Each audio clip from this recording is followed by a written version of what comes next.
অবশেষে কাউন্টডাউন শুরু। আর মাত্র হাতে একটি দিন। আগামী পরশু দিন অর্থাৎ 15ই জানুয়ারি সুপ্রিম কোর্টে উঠতে চলেছে এসএসসির 26,000 শিক্ষক শিক্ষিকা শিক্ষাকর্মীর চাকরি বাতিল মামলার ফাইনাল শুনানি।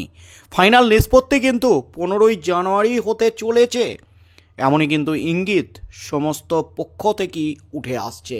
আর 15ই জানুয়ারি এই এসএসসি মামলার হাই ভোল্টেজ হাই পাওয়ার শুনানি প্রধান বিচারপতির এজলাসে হওয়ার আগেই বাতিল হওয়া 26,000 শিক্ষক শিক্ষিকা শিক্ষাকর্মীকে একেবারে চরম বার্তা দিয়ে দিলেন প্রধান বিচারপতির বেঞ্চ সুপ্রিম কোর্ট থেকে যে বার্তা এলো মামলা শুনানি হওয়ার আগেই মামলার নিষ্পত্তি করতে, তাতেই কিন্তু রীতিমতো শোরগোল পড়ে গেল গোটার রাজ্য জুড়ে। এসএসসি 26,000 চাকরি বাতিল হয়েছিল কলকাতা হাইকোর্টের বিচারপতি দেবাংশু বসাকের ডিভিশন বেঞ্চে। তবে একটু পিছিয়ে গেলে এই চাকরি বাতিলের প্রথম নির্দেশ দিয়েছিলেন তৎকালীন বিচারপতি অভিজিৎ গঙ্গোপাধ্যায়, যিনি এখন বিজেপি সাংসদ। দুর্নীতির বিরুদ্ধে লড়াই করতে তিনি রাজনীতিতে পা দিয়েছেন 6 মাস আগেই, অবসরের 6 মাস আগেই ইস্তফা দিয়ে। তবে বিচারপতি অভিজিৎ গঙ্গোপাধ্যায় 8,000-এর মতো শিক্ষক শিক্ষিকা শিক্ষাকর্মী চাকরি বাতিল করেছিলেন, কিন্তু সেই মামলা যায় ডিভিশন বেঞ্চে। ডিভিশন বেঞ্চ থেকে যায় সুপ্রিম কোর্টের প্রধান বিচারপতি, তৎকালীন প্রধান বিচারপতি DY চন্দ্রচূড় মামলাটিকে ফেরত পাঠান কলকাতা হাইকোর্টের স্পেশাল বেঞ্চ তৈরি করে দেন কলকাতা হাইকোর্টের প্রধান বিচারপতি TS শিবজ্ঞানম। তিনি বিচারপতি দেবাংশু বসাক এবং বিচারপতি মোহাম্মদ সাব্বার রশিদের ডিভিশন বেঞ্চে এই মামলা শুনানির জন্য পাঠান। 6 মাস সময়সীমা বেঁধে দেয় সুপ্রিম কোর্ট। তবে 3 মাসের মধ্যে এই মামলা নিষ্পত্তি করে বিচারপতি দেবাংশু বসাকের ডিভিশন বেঞ্চ 26,000 শিক্ষক শিক্ষিকা শিক্ষাকর্মী চাকরি বাতিল করে এবং তার সাথে সাথে এই চাকরি বাতিলের 10 দফা কারণ স্পষ্ট করেন তার রায়ে। কী কারণে তিনি চাকরি বাতিল করতে বাধ্য হলেন, তার সাথে সাথে সুপার নিউমেরিক পোস্ট যারা ক্রিয়েট করেছিল সেই রাজ্য মন্ত্রিসভার সিদ্ধান্ত, সেটাকে বেআইনি বলে আখ্যা দিয়ে রাজ্য মন্ত্রিসভার বিরুদ্ধে CBI তদন্তের নির্দেশ দিয়েছিলেন। তবে তারপরেই সুপ্রিম কোর্টে যায় সুপ্রিম কোর্ট এই 26,000 শিক্ষক শিক্ষিকা শিক্ষাকর্মীর চাকরি বাতিলের নির্দেশে স্থগিতাদেশ দেয়। তবে স্পষ্ট করে দেয় সুপ্রিম কোর্টের নিষ্পত্তি হওয়ার পর যদি চাকরি বাতিল হয় তাহলে কিন্তু 12% সুদের হারে বেতন ফেরত দিতে হবে। এবং হাইকোর্টের নির্দেশে যখন থেকে এই হাইকোর্টের নির্দেশ কার্যকর হয়েছে তখন থেকেই কিন্তু বেতন ফেরত দিতে হবে, স্পষ্ট করে দেয় সুপ্রিম কোর্ট। এবং রাজ্য মন্ত্রিসভার বিরুদ্ধে CBI তদন্তে স্থগিতাদেশ দেয়।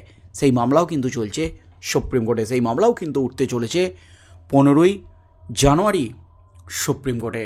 তবে 15ই জানুয়ারি সুপ্রিম কোর্টে মামলা ওঠার আগেই কিন্তু রীতিমতো আশঙ্কায় রয়েছেন 26,000 শিক্ষক শিক্ষিকা। কারণ প্রধান বিচারপতি তিনি কিন্তু স্পষ্ট করে দিয়েছেন টেন্টেড আনটেন্টেড, অর্থাৎ যোগ্য অযোগ্য বাছাই করতে পারলে তবেই কিন্তু চাকরি বাঁচবে।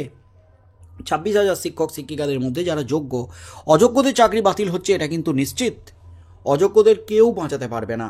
রাজ্য সরকার রাজ্য মন্ত্রিসভা অযোগ্যদের বাঁচানোর চেষ্টা করেছিল, অযোগ্যদের বাঁচাতে এই সুপার নিউমেরিক পোস্ট ক্রিয়েট করেছিল, এমনই কিন্তু পর্যবেক্ষণ বর্তমান প্রধান বিচারপতি জাস্টিস খান্নার। তার মধ্যেই আর মাত্র হাতে একটি দিন, তারপরে উঠতে চলেছে এই মামলা। তার আগেই এলো একেবারে বড় বার্তা, ঝুলে রয়েছে 26,000 শিক্ষকের ভাগ্য। এর আগে সময়ের অভাবে বারে পিছিয়ে গেছে শুনানি। গত শুনানিতেও তাই হয়েছে। 7 তারিখ এই মামলা সুপ্রিম কোর্টে ওঠার কথা ছিল, তবে শুনানি হয়নি। ফলত এখনও সুপ্রিম কোর্টে ঝুলে রয়েছে স্কুল সার্ভিস কমিশনের 26,000 শিক্ষক শিক্ষিকা শিক্ষাকর্মীর চাকরি বাতিল মামলা, যার জেরে বাড়ছে অপেক্ষা আশঙ্কা।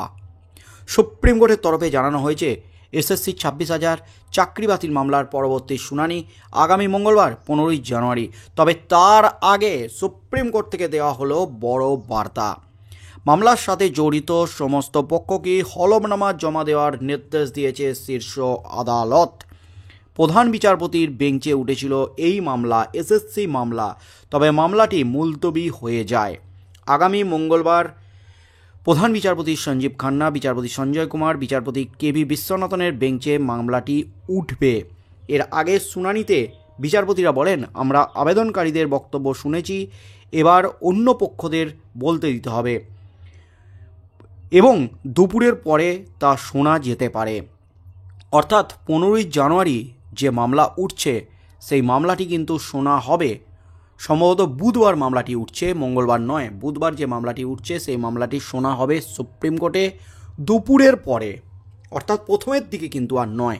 তবে তার আগে যে আপডেটটা এলো, যে বার্তাটা এলো সুপ্রিম কোর্টের তরফ থেকে, এই মামলার সাথে যুক্ত সমস্ত পক্ষ, অর্থাৎ মামলার সাথে যুক্ত কারা, একদিকে যেমন এসএসসি, অন্যদিকে রাজ্য সরকার, অন্যদিকে মধ্যশিক্ষা পর্ষদ, অন্যদিকে সিবিআই, আর তার সাথে সাথে বাতিল হওয়া শিক্ষক শিক্ষিকা, হাজার হাজার শিক্ষক শিক্ষিকা শিক্ষাকর্মী যারা এই মামলার সাথে যুক্ত হয়েছেন। এবং গত কয়েক মাসে কিন্তু আরও হাজার হাজার আবেদন জমা পড়েছে।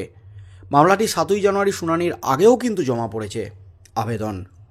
সেই সমস্ত পক্ষকে হলফনামা দিয়ে তাদের বক্তব্য জানাতে হবে। সবার বক্তব্য শুনবেন প্রধান বিচারপতি জাস্টিস খান্নার ডিভিশন বেঞ্চ। তার পরপরই কিন্তু ফাইনাল সিদ্ধান্ত নেবেন। অর্থাৎ পরশুদিন 15ই জানুয়ারি এই মামলাটি উঠলে, দুপুরের পর উঠলে, সমস্ত পক্ষের জমা নেওয়া হলফনামা জমা নেওয়ার পর এই মামলাটির কিছুটা শুনানি হয়তো হবে। তারপর হলফনামাগুলি বিস্তারিত পর্যবেক্ষণ করে এই মামলাটি তার পরের শুনানিতে কিন্তু ফাইনাল নিষ্পত্তি হওয়ার একটা জোরালো সম্ভাবনা রয়েছে, একেবারে কিন্তু নিশ্চিত।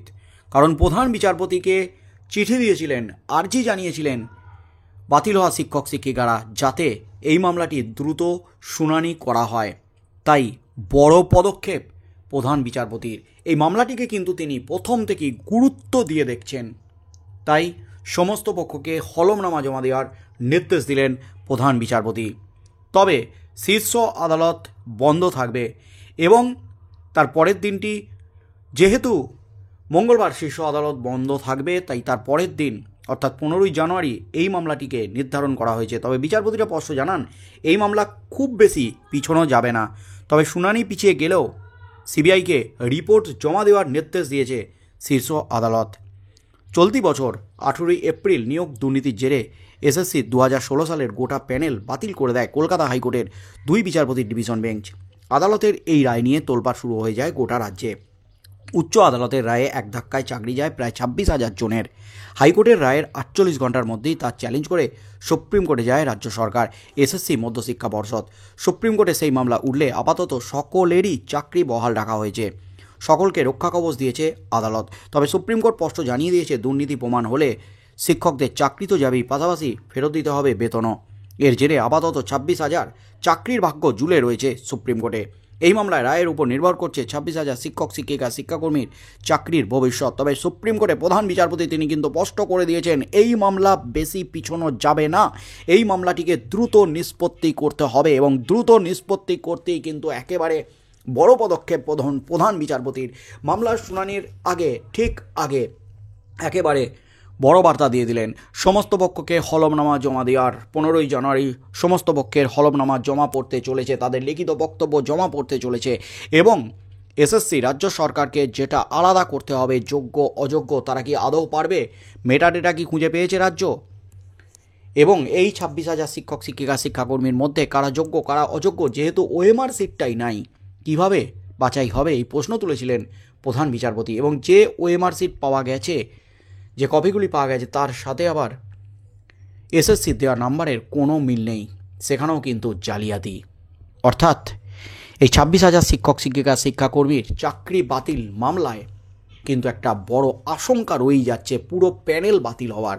তবে শেষ পর্যন্ত কি হতে চলেছে সুপ্রিম কোর্টে, কী নির্দেশ দিতে চলেছেন প্রধান বিচারপতি, সমস্ত পক্ষের হলফনামা দেখে শেষ পর্যন্ত কী নির্দেশ দিতে চলেছে এবং রাজ্যের রিপোর্টের উপরেই কিন্তু নির্ভর করছে এই মামলার ভবিষ্যৎ।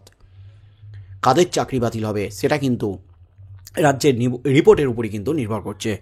তাই 15ই জানুয়ারি শুনানিতে কী হতে চলেছে, শেষ পর্যন্ত কী নির্দেশ দেন প্রধান বিচারপতির ডিভিশন বেঞ্চ, সেদিকেই চোখ থাকবে গোটা রাজ্যের।